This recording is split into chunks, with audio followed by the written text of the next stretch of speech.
So to start with, let's look at what is a USM lens, what is an STM lens, and why were they invented in the first place? What problem do they solve?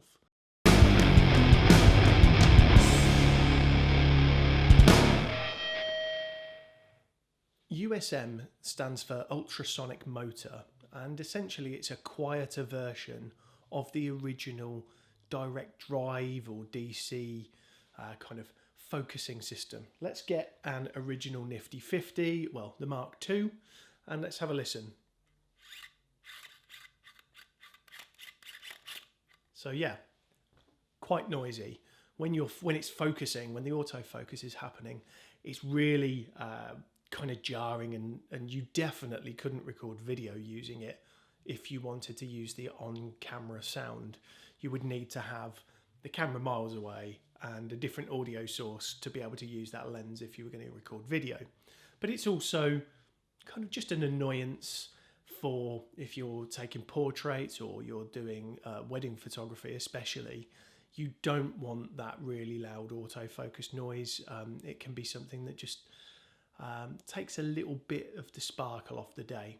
So a USM lens is much quieter. Let's have a look. This is the Canon 24-70 USM 2.8L lens, and as you can hear,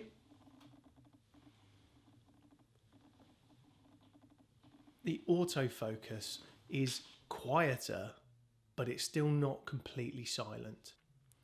Now let's talk about the nifty 50 STM version.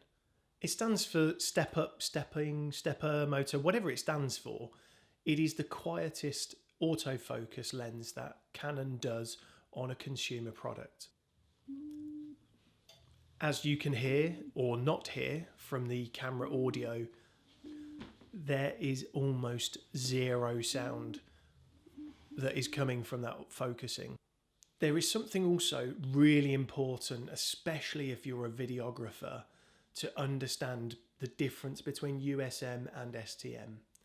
The autofocus on a USM lens is almost as quick, if not as quick, as the standard lenses.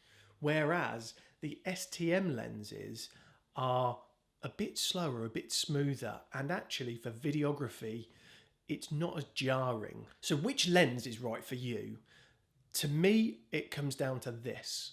Are you a hobbyist photographer that noise doesn't matter? Are you a professional photographer and noise is a problem and you may do a bit of video as well? Or are you a primarily video shooting person that really needs it to be quiet and really wants a smooth, slower autofocus? That's it.